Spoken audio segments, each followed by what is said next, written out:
It's a cow farm. Gonna have cows outside. Okay.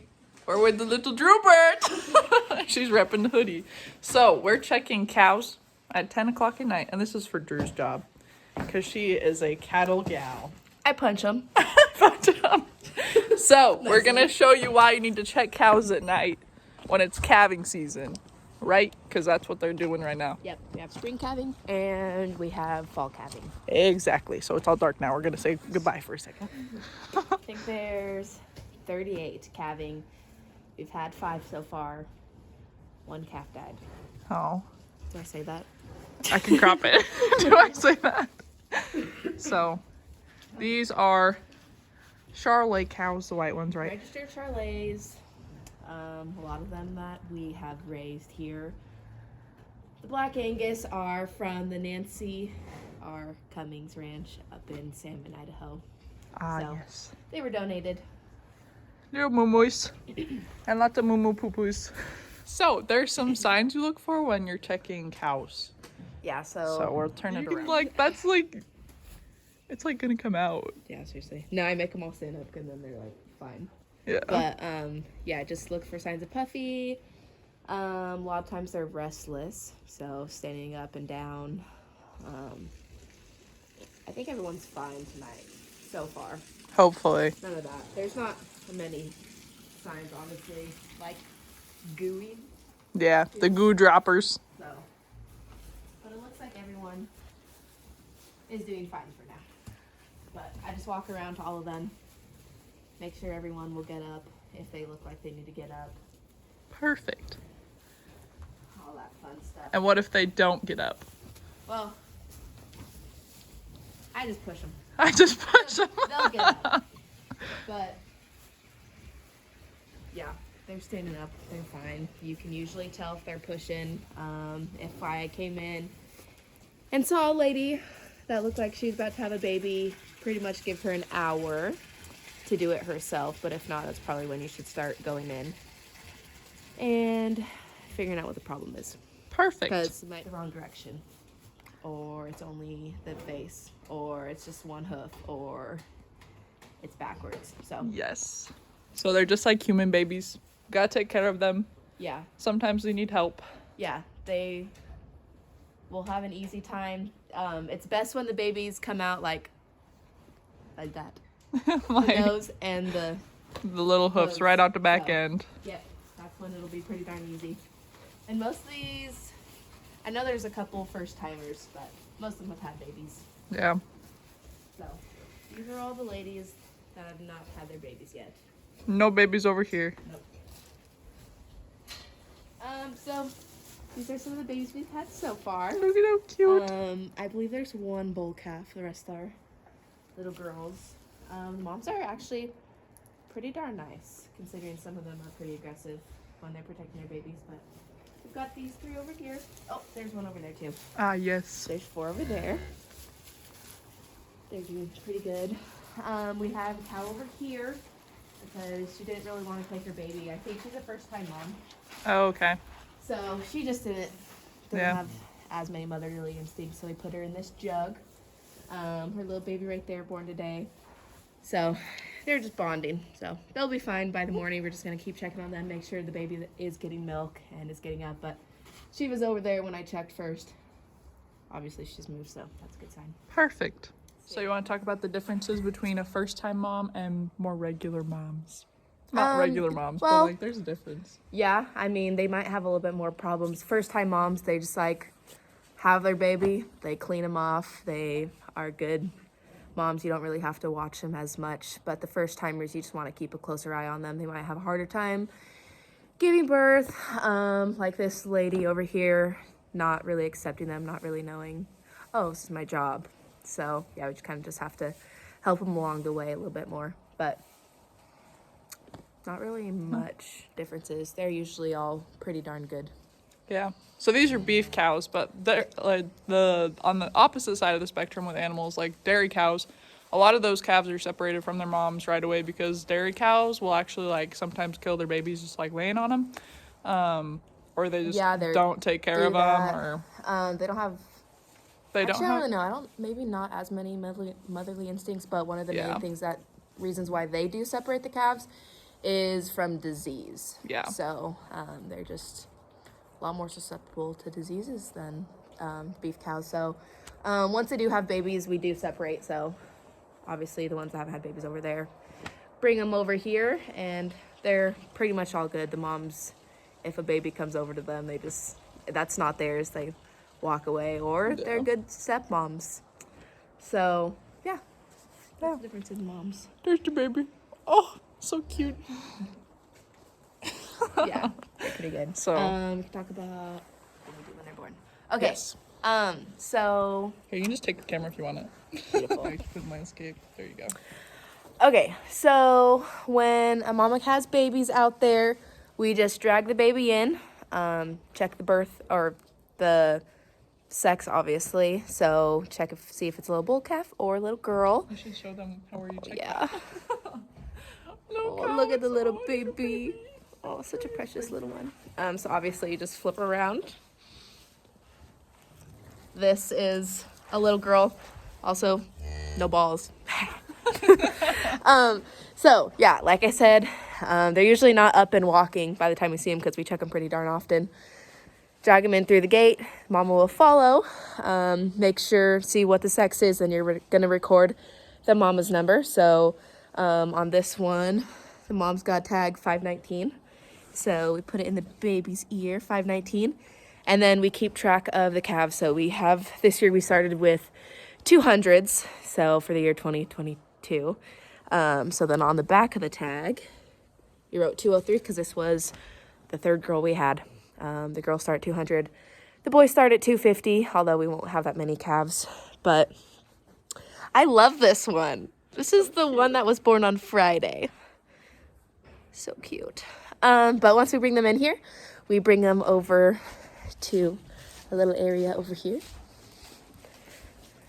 Kind of separate from the mom because the mom's like, oh crap, what the heck are you doing taking my baby? So we just put them in here, this little area. That is a scale.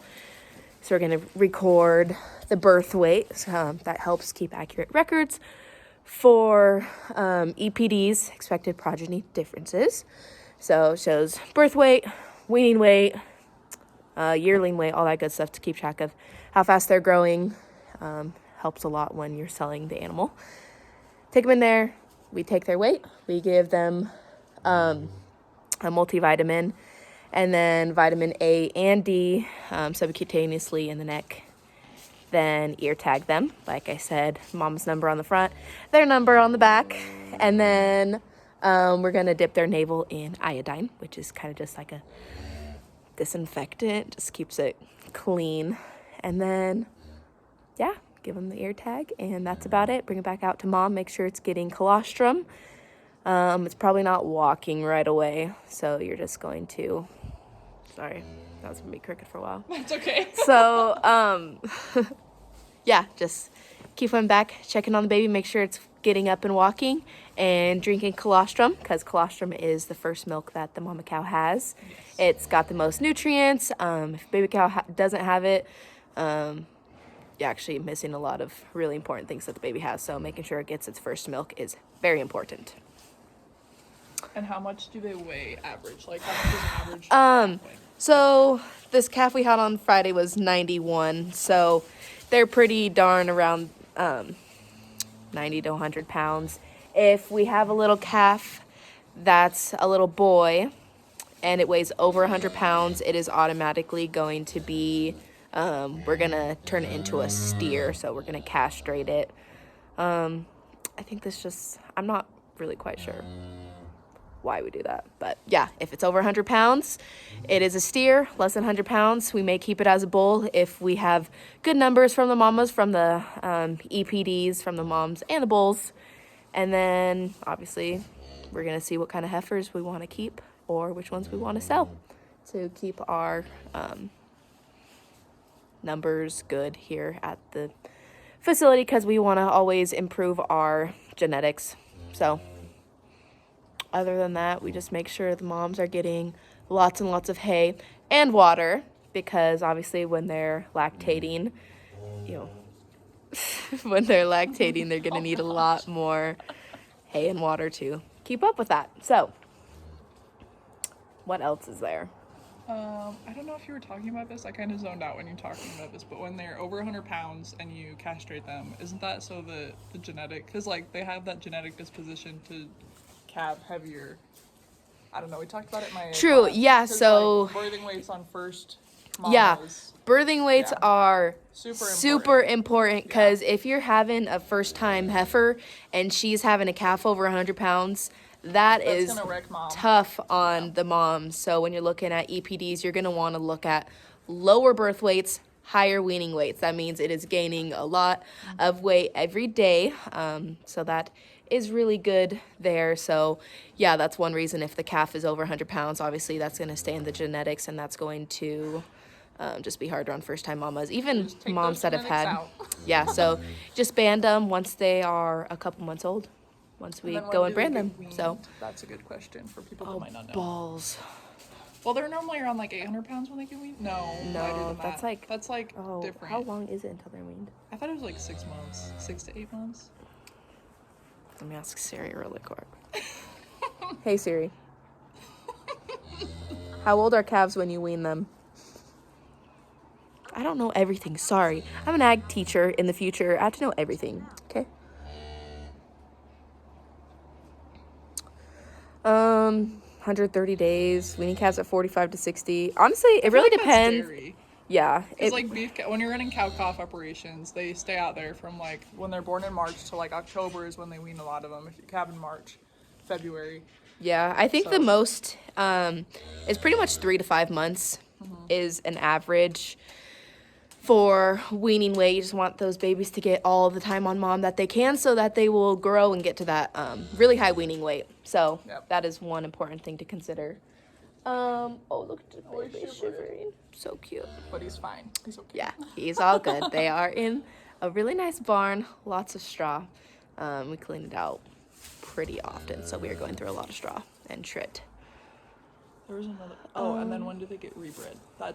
There's a gap between when you can rebreed them. It's just like humans, basically. It's all the cycle of life. We're not gonna have mama cows have a baby and then the next day breed them again, because that is very hard on them. But it is, they are pregnant for 9 months.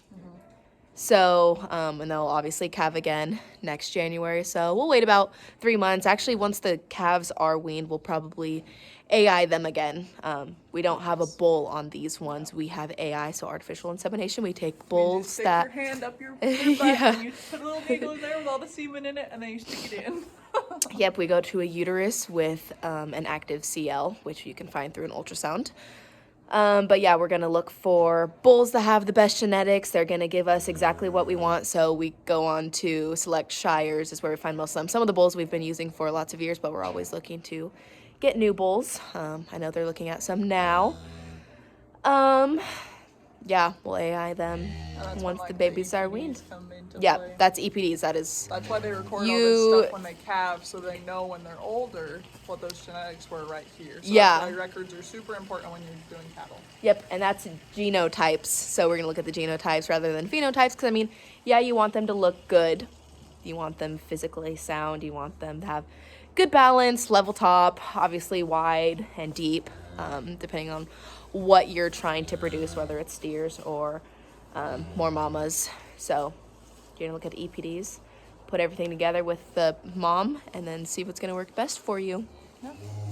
But yeah, That was a lot of information. So if you didn't know anything about calving, now you know 1 or 2 things. just a few. We're on calf watch until all 38 mamas have had their babies. Then we'll have so many little babies just running around in here. So yeah, they're so cute. Calving watch, there's someone working every night. We check at 8, 10, 12, and 2, just making sure everyone's good, drag them in here. And then if babies are born overnight, we will get all of their ear tagging and vaccines done in the morning. Yep. So that is cows. that is the Here's cows. the cute little babies. Here's the babies. Hi, little baby. Should YouTube name the baby? Oh. They don't let us name babies because then they turn into turd wads. The thing happens. But My little Swedes. Cute. Wow. Boop to snoot. These are Charolais cows. I think we mentioned that earlier, Yeah. but the whites are Charolais. She really knows how to talk about cows. I don't know how to stop. Loves agriculture. Love them. Love that. Love it. So there's the mamas.